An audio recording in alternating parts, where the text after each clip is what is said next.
نظر ڈالتے ہیں دلچسپ اور عجیب خبروں پر۔ یوگا عام طور پر انسان اپنے ذہن اور جسم کو پرسکون کرنے کے لیے کرتا ہے، لیکن لندن کی ایک لنکن شائر میں کچھ الگ ہی دیکھنے کو ملا۔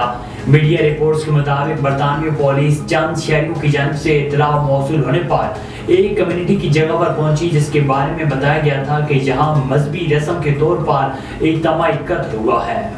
یورپ کے ایک چھوٹے سے ملک مونٹی نیگرو میں سالانہ سست شہریوں کا مقابلہ شروع ہو گیا ہے۔ اس میں سب سے طویل وقت تک لیٹے رہنے والے ایک خوش نصیب کو 1000 یورو انعام دیا جائے گا۔